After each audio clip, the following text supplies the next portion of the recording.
Welcome to the Wounds of the Faithful podcast, brought to you by DSW Ministries.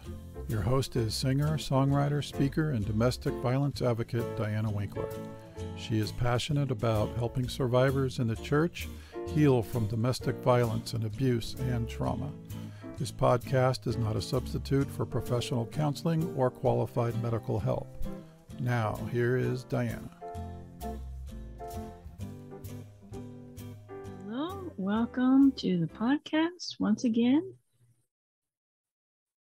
It is scorching here where I'm at, 115 degrees this week. Thank God for air conditioning. But we did get some rain, a little sprinkling of rain, not a whole lot. That just means the humidity went up.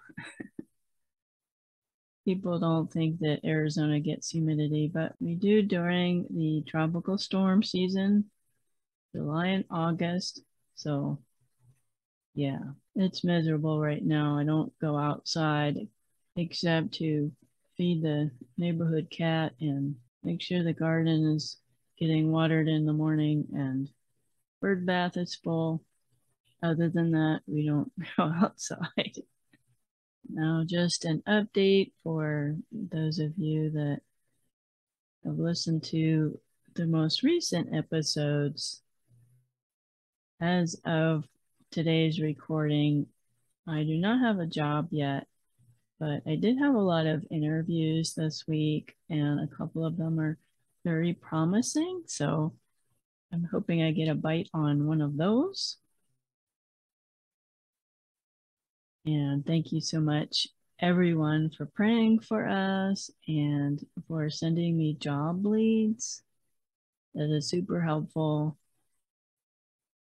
And I did see some more interaction on the social media posts. So thank you for that. And we have an awesome show for you today. We actually have a returning guest today.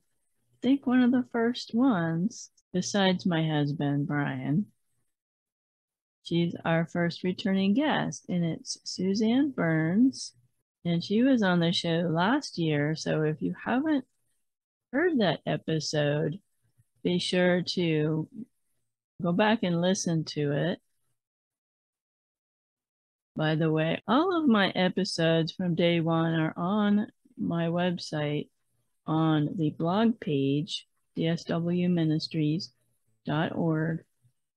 Also, if you listen to the podcast on my website, it will suggest to you other podcast episodes that are either related to this one, or it will probably bring up Suzanne's previous episode. So that's helpful for you. Some of the podcast platforms, they only show like the most recent 10 episodes. You don't see this stuff from a year ago. And I had some really great guests last year. You would be blessed to go back and listen to some episodes. I guarantee it. You'll find something that you're going to enjoy. So just as a reminder of who Suzanne is, I'm going to read a little bit about her. Suzanne founded and leads a thriving maternity home with multiple sites and social enterprise.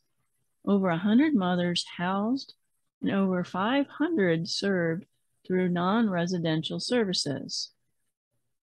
Internationally recognized speaker and trainer, podcast host, author of 6 books and numerous video series on ministry startup and trauma-informed care. Suzanne and her team have trained hundreds of organizations to implement practical tools to serve the least of these more effectively. So she told her story about her being a teenage mom, pregnant at 16, and she decided to keep the baby, of course, being a Christian. being a follower of Christ.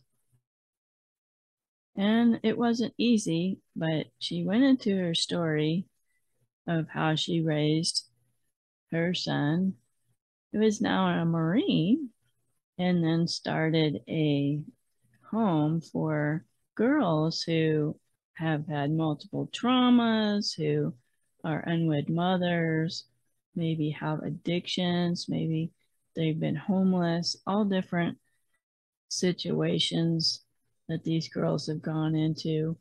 And she not only helps them heal and to take care of their child, become a good mother, but she also trains them in how to start their own business. That's a valuable skill, folks. As a business owner myself, there's a lot of skill that goes onto that. Some of these ladies that she's serving have come from prostitution and they don't know anything about working a regular job. So Suzanne and her team offer up so many resources and help for their community. And she told me that she has some more resources and new book that she has. And so she wanted to come on the show again to talk about that. And of course, she is an awesome lady. She was a wonderful guest and always welcome back here on the Wounds of the Faithful. So we are going to have a great conversation today. So here she is, Suzanne Burns. Welcome back to the show, Suzanne Burns. Thanks for coming. I'm glad to be back. Yeah, thanks. We had such a good time the first time you were on the show that when you said you had a new product, new service, and I wanted to have you back on the show. Yeah, I'm so glad. I'm so glad. It was a lot of fun last time. We're kindred spirits. Yeah. Yes, definitely. So for those that did not listen to the first time you were on the show, can you remind them who you are and what you do? Yeah, so my day job is I run a maternity home here in Tennessee. We serve mothers in crisis, whether that's pregnant and homeless, coming out of jail, out of rehab programs. Sometimes they've lost custody of older children, and so we're part of that reunification process. So that's my day job. And out of that was birthed the training that I received in order to do this wisely. Created trauma-informed care, understanding poverty mindset, understanding addiction, all of those components that we had to learn. I wanted to share that with other ministries, other organizations. So out of maternity home, we also have a coaching and training program called Be Charity Wise, BeCharityWise.com. And that helps other ministries to learn these things from a biblical standpoint, and also incorporating all of the latest scientific research in neural development, in addiction theory, in all of these components, all filtered through the lens of adults and also trauma survivors and of a biblical worldview. And so that's what I'm really excited about. I'm really passionate about helping other organizations learn what we've learned so that they can serve their clients more effectively, because I've seen what it did in our ministry as we have learned these things and we have shifted how we work with clients to be able to just see really dramatic client transformations. It is so needed right now in our world, with especially the last 2 years, everything we've been through as a nation, as a world, in fact, that the trauma is so high right now and the fallout from that. Your ministry is so needed. Yeah, I appreciate that. Yeah, we're just we've been open 8 years, but just in the last 2 years since the pandemic started, we have just seen such an increase, not only in client call volume, but in the worsening of their situations when they call. We're seeing increased mental health diagnoses, increased addiction histories, increased trauma backgrounds. It's just like it is getting worse and worse on these women. And at the same time, they are carrying or they are parenting the next generation. And so their trauma is affecting the next generation, whether they realize it or not, whether genetically through epigenetics, which is the physical manifestation of the trauma that we experience and how that is passed on to children in the womb and in early development, as well as in their behavioral patterns as the children grow up. They weren't parented themselves, and so they don't know how to properly parent their children. And so all they're really ultimately doing is exacerbating the situations and perpetuating this chronic poverty, chronic trauma lifestyle into that next generation. So how do we stop it? How do we arrest that cycle? And that's where the wisdom method comes in. And that's what I wanted to talk about with your audience today. And you yourself had a crisis pregnancy when you were young. I did. And so that's how your ministry started. Can you share briefly? Yep. I know you told your story the last time you were here, but maybe just give them a brief story of how you went through that very same thing. Yeah. So the nickel tour. So I grew up in a very Christian home. I was very sheltered and very protected, and I really didn't know that I was sheltered and protected. And then I went to college at a very small Christian university. I'm the third generation student at that school. And the caveat was, though, that I was now 1,800 miles from home. And so even though I was in this supposedly safe, controlled atmosphere that my parents knew and loved themselves, I had freedom that I didn't know what to do with because I had never needed to know how to use freedom because my parents had always sheltered me. And so before I knew it, by the time I was a junior in college, I was smoking, I was drinking, I was experimenting with illegal drugs. And that whole situation revolved around one particular boyfriend. And then I woke up one day pregnant. And I would love to say that was my wake up call and I immediately shifted gears and got my life back on track. I did not. I did not. It took several more years. Got married because, of course, I'm a good little Christian girl. And so that's what you do when you get pregnant out of wedlock. And we were married when our son was 6 weeks old. And it was as unfortunate, as unpleasant a marriage as it had been a dating relationship. And so he persisted in the drug use, and before too much longer, I fell back into it. I had stopped all of that while I was pregnant. But once Caden, my son, was old enough and we were remarried and now I'm living back in that situation again, I fell back into it all very quickly. I finally had the true wake up when my son was about 18 months old. And so my first husband was a musician. And so that meant he didn't have to work. He made his money. Actually, he did gigs for a pot or for random pieces of furniture. It was always very weird, but not ever actually money. And so I always had to work that much more in order to pay for us, which was never enough. And so I was like selling insurance. I was selling mortgages. I was trying anything to make like big money, which also didn't work.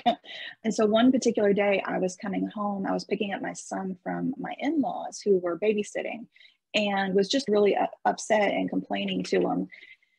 And it had been a long day. I had gotten no sales and I was just really frustrated and disappointed. And so I said to my mother-in-law at the time, who was also a godly Christian woman, and I said, I just don't understand why God's not blessing us, why God's not blessing me. And she just looked over at me as she's putting my son's things into his little backpack, getting ready to go home. And she said, honey, what are you doing that God can bless? And she just went right back to doing what she was doing. But I was absolutely stripped naked in an instant, standing there before the Lord. And that was the week before Thanksgiving in 2000. And from that point forward, I didn't do any more drugs and I didn't do any more alcohol. It did take longer for me to quit smoking. That was the one thing I was actually addicted to. Everything else for me was more circumstantial. And then it led to a process of, do I stay? Do I go? We know the Lord doesn't agree with divorce, but I also know that there are times when it is necessary.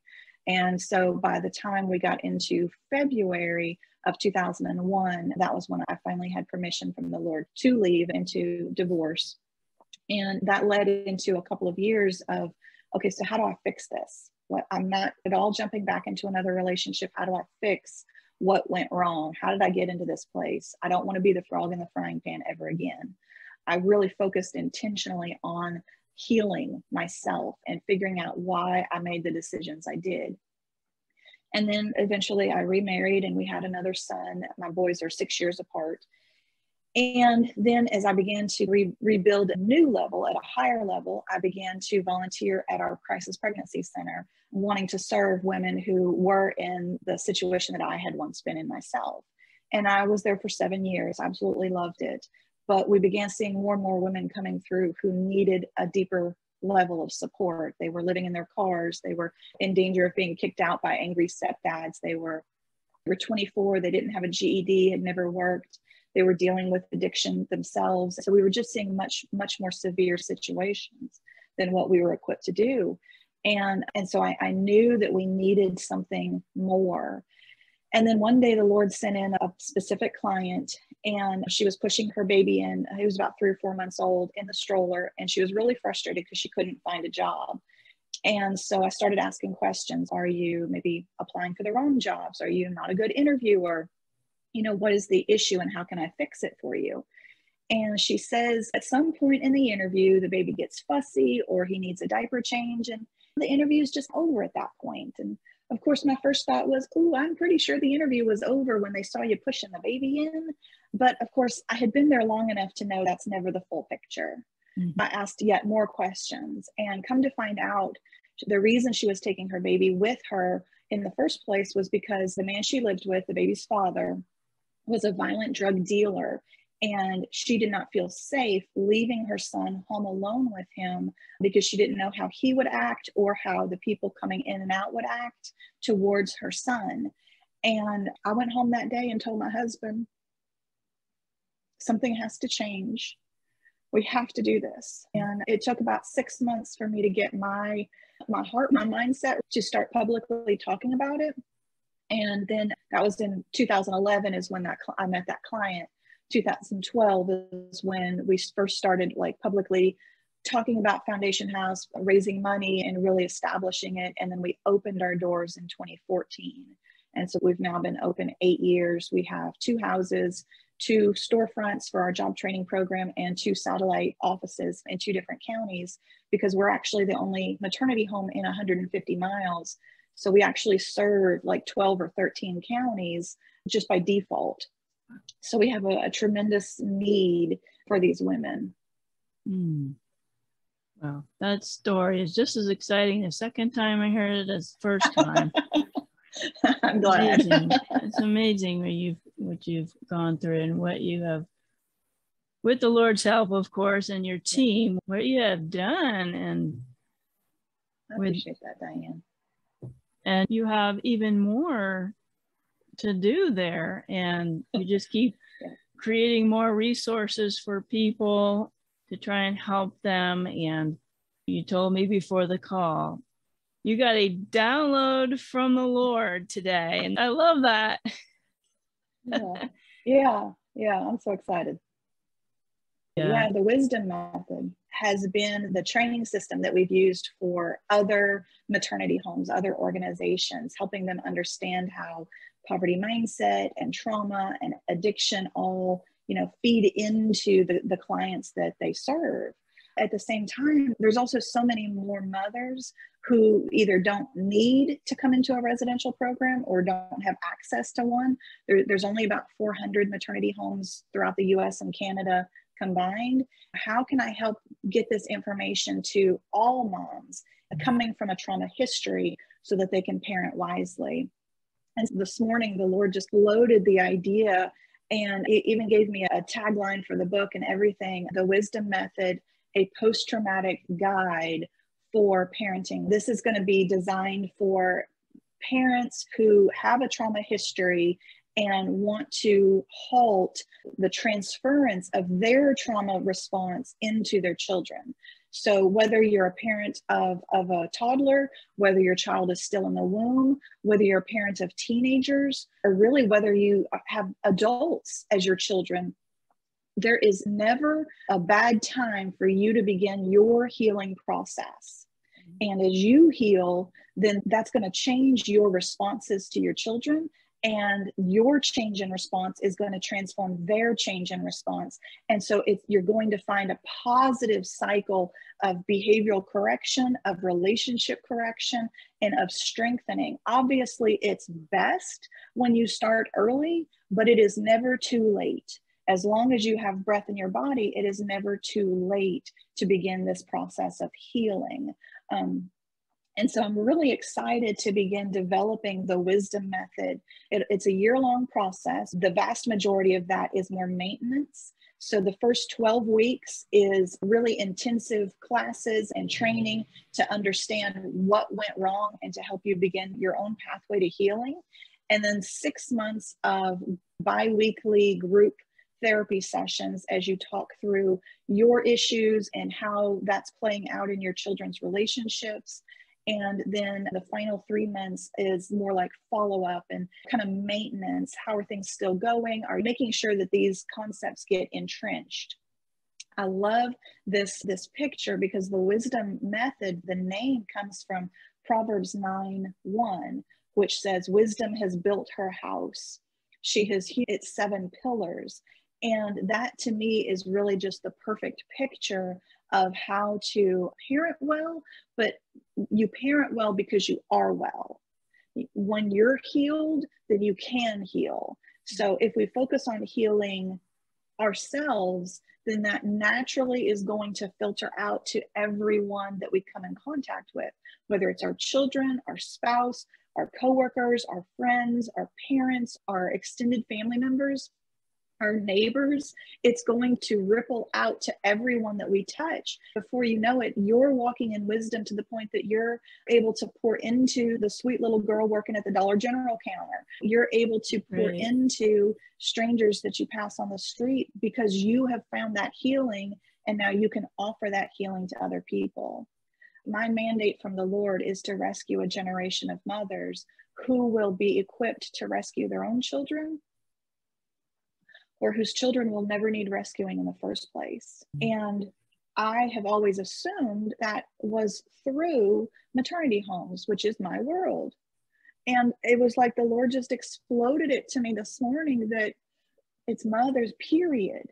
Just like in a hospital, you may have your ICU, your intensive care units, but you also have your outpatients.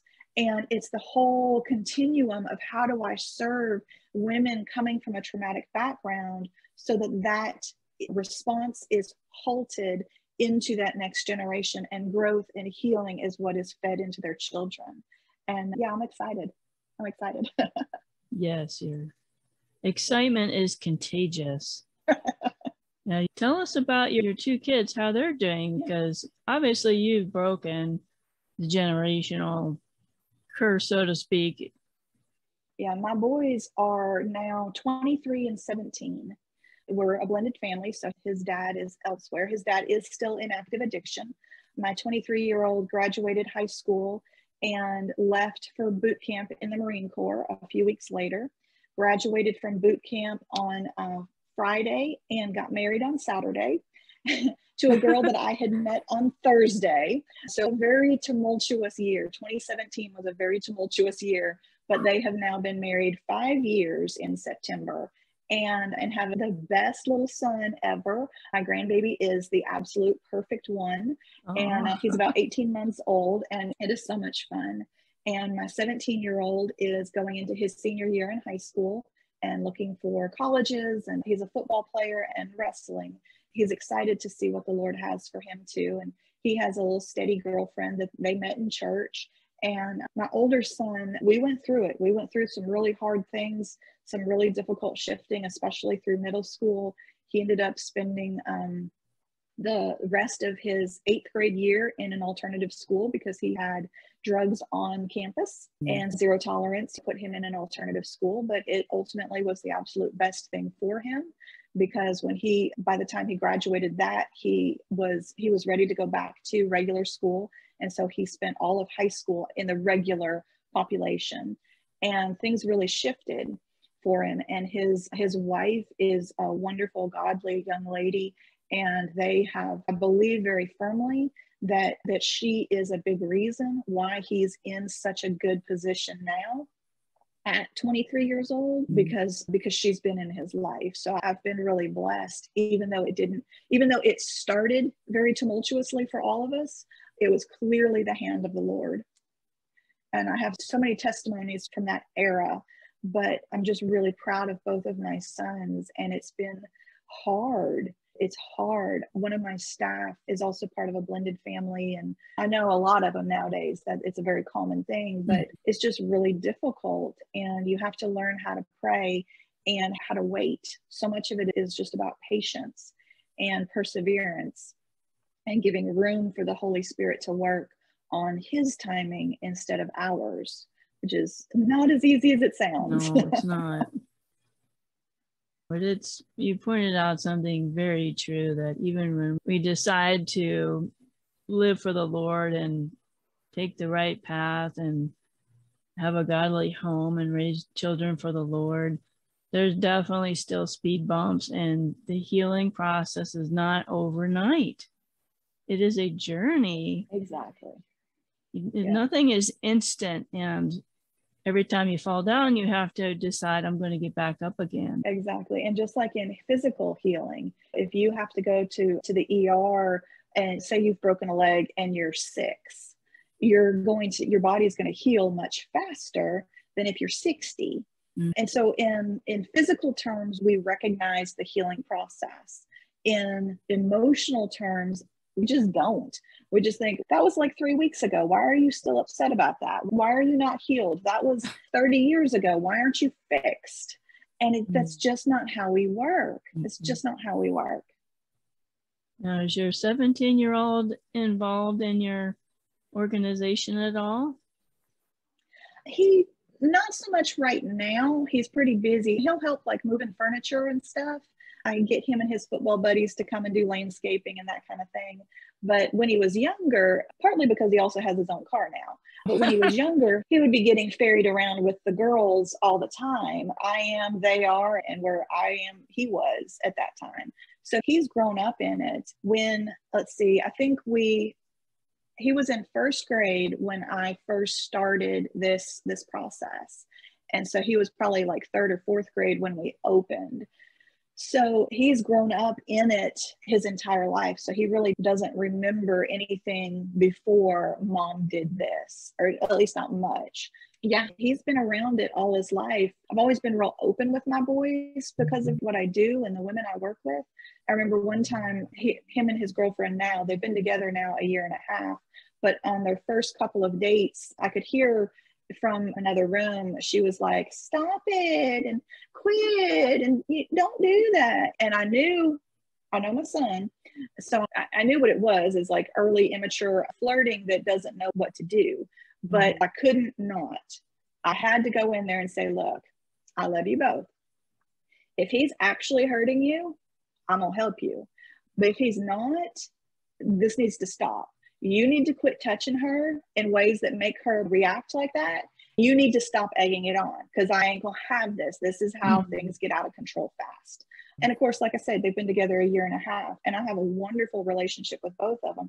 I knew nothing serious was going on in the moment, and this was all perfectly innocent, but it always leads to something else. And I did not know at the time that this would lead to a long-term relationship. So how do I know what is going to be healthy in the next relationship for either one of them? I knew they needed to learn quickly how to behave appropriately with the opposite sex. And they were 16 and 15 at the time. So I've always been real with both of my boys. I couldn't help it. My older son was coming in and out. When he would stay over at his dad's, he would have a different girlfriend every week. And there were drugs in the house, although not generally in Caden's physical presence, although a couple of times he walked in on him. But it was always evident within my home because it carried over from my ex-husband.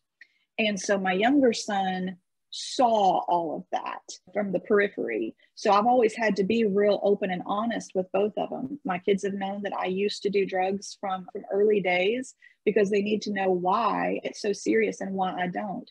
They need to understand why I am pro waiting until marriage for sex, why I am so pro-life, why I am the way I am, so that it will explain to them the answers that they need. I've been able to be that person for their friends and for the little girls that would run around with them, especially in middle school, being able to be that person, that parent that the neighbor kids could come to and talk about bullying or depression, or a friend who was having suicidal thoughts. And I've been able to be a blessing to other people because I was not afraid to tell the truth to my children. Nothing like your mom coming in on a date and having that sex ed talk. Exactly. Yeah. But mama don't play. Mama don't play. That must have been difficult, talking about sex to your two teenage boys. But I think the problem today is, all right, we've got all this information on the internet and they're deluged with sex everywhere, but they're not getting the correct information. They're not getting, this is how you treat a young lady, or if it's a girl, this is how you act around a man. This is what you don't do. Rubber meets the road stuff. There's not a lot of people that have the, can I say, guts to talk to their kids. Yeah. They're afraid. They were pretty good, but they gave me a book, and it's hard. It's hard to have that conversation. Yeah, it really is. But I think a lot of times, especially Christian parents, just want to believe that their kids aren't being affected by what's going on in the world. And they're afraid that if we start talking about it, that will open doors, that will open questions, it will open opportunities for my kids to fall into those things, when the reality is the exact opposite. By not knowing, that's what opens doors, because ignorance is bliss. I was having a lot of fun in college, being so far away from my parents, understanding the realities of what I was stepping into. Thinking that I was an adult when I was not ready for the decisions I was making by any stretch. And so I think we do our kids a disservice by not telling them the realities, that I did these things and I regret it. I enjoyed it at the time, but the consequences, the after effects have been devastating. And I have clients, and I have clients who have family members who have been permanently disabled by the drugs that they had used. You need to know that is a possibility. You need to understand why sex before marriage is not a good idea. Sex outside of marriage is not a good idea. You need to understand it. Otherwise, how can you make a wise, informed decision? How can you battle against your teenage raging hormones if you don't have grounding in the why? Yeah, so very true, very true. Now, you have another book that you're starting to promote. I didn't even know that you had a Christian fantasy series. For some reason, I missed that on the first interview. I think maybe I hadn't written it then. I don't remember. Anyways, so it's called Brighthaven Chronicles. And this is book 1, Journey to Brighthaven. It's a Christian fantasy series designed to help people understand how the kingdom of God is supposed to operate. And book 2 has just been released, but I don't have any hard copies yet. But they're both on Amazon in both Kindle and paperback versions.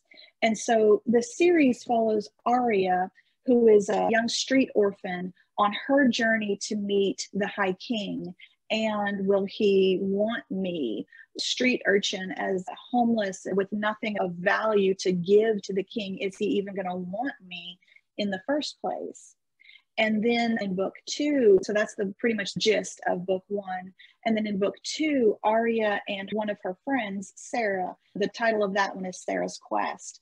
They're assigned to begin to go to work for the king, to begin to learn outside of the kingdom their roles and their responsibilities. It's a 9-book series, And all along the progression is designed to help people understand how the kingdom of God operates, so you can see yourself and your role in it. And so ultimately, Arya is in book 9 will be assigned a territory to rule and reign over under the authority of the High King, really giving that comprehensive picture of how we as the church are supposed to be taking dominion over our world, over our territory, and empowering people to understand the why. I really am a big believer that if you understand the why, it makes the what that much easier. Absolutely.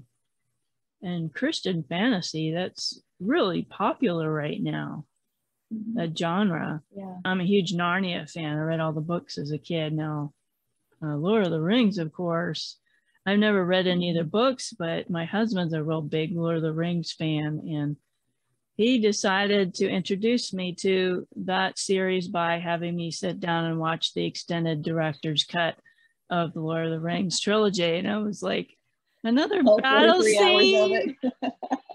Schmeagol again?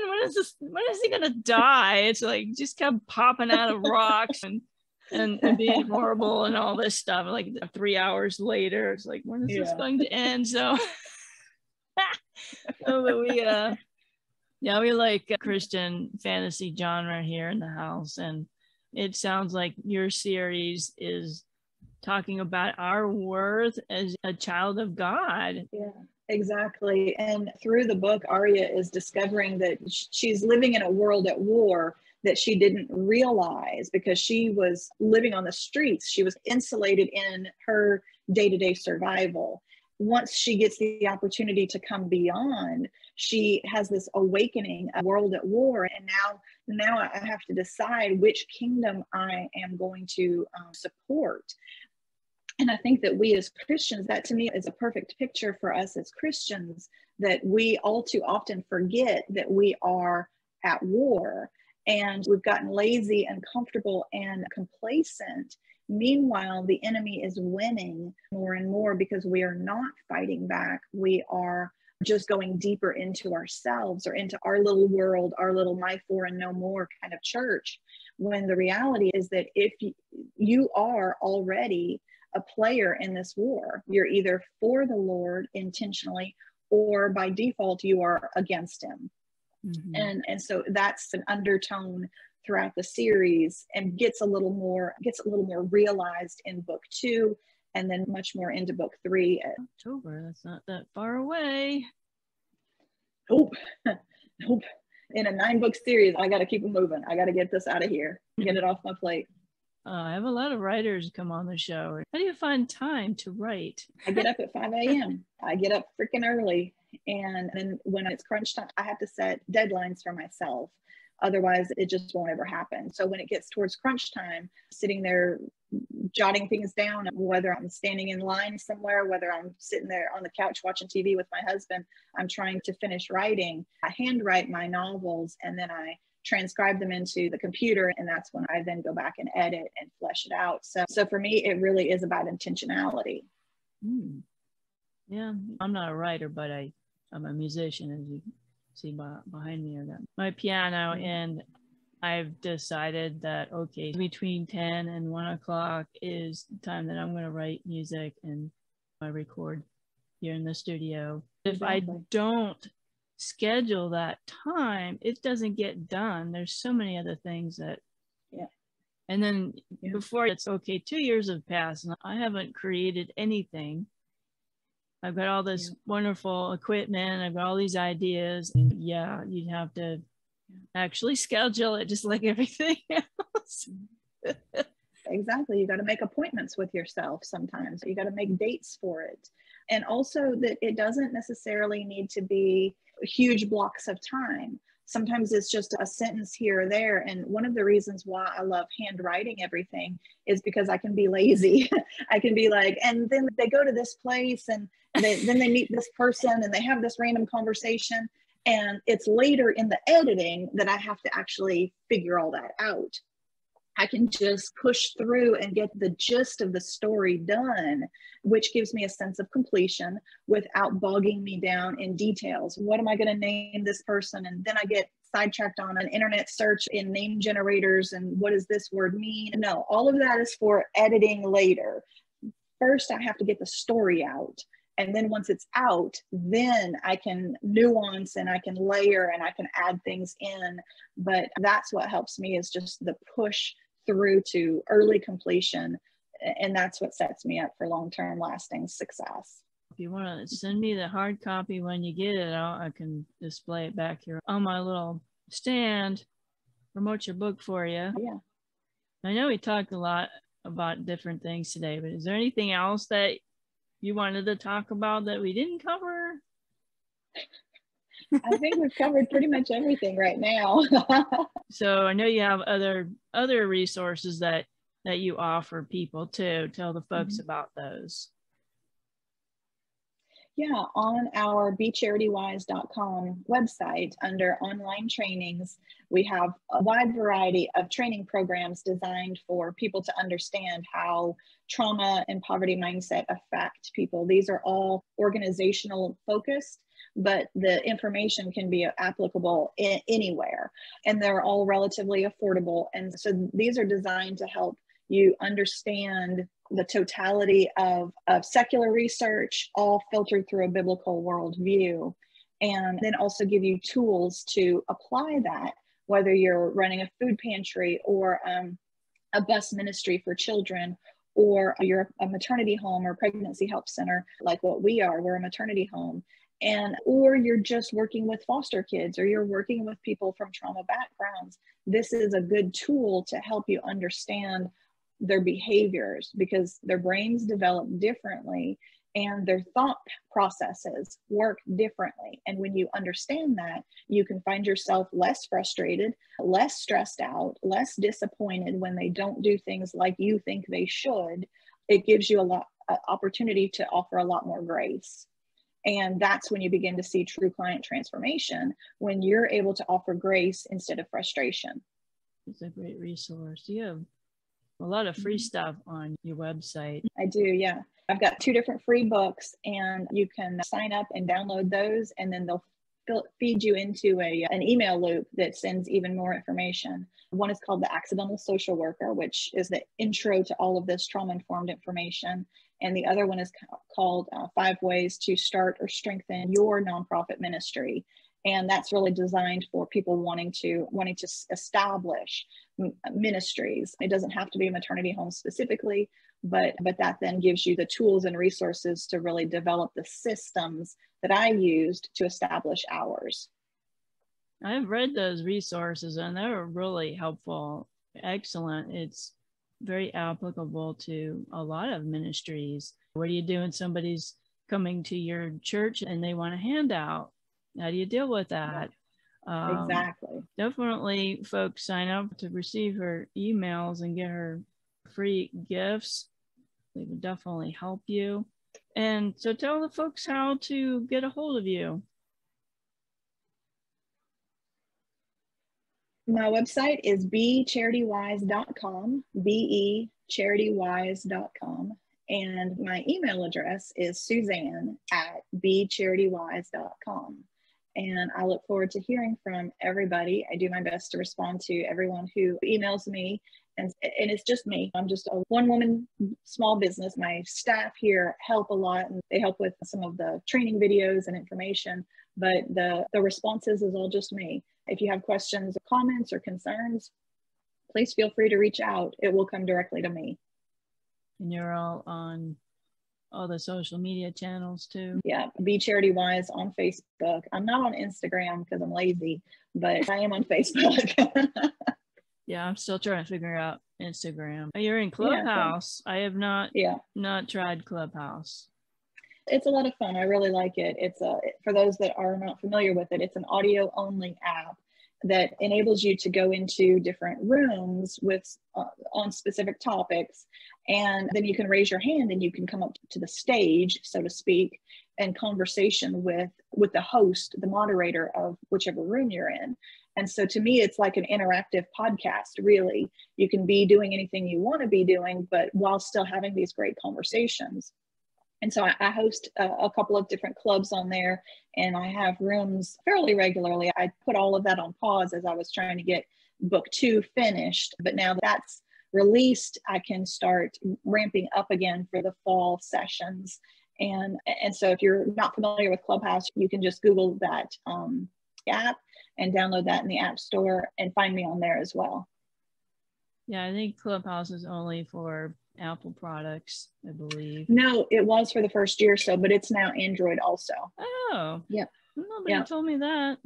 So all you Clubhousers, connect with Suzanne. It's been amazing having you back on the show again and hearing about your exciting new products and services. And you're always welcome to come back on the show anytime. I appreciate it. I appreciate it, Diane. Thank you. God bless you. All right. You too. You too.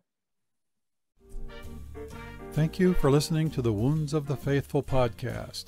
If this episode has been helpful to you, please hit the subscribe button and tell a friend. You can connect with us at dswministries.org, where you'll find our blog along with our Facebook, Twitter, and our YouTube channel links. Hope to see you next week.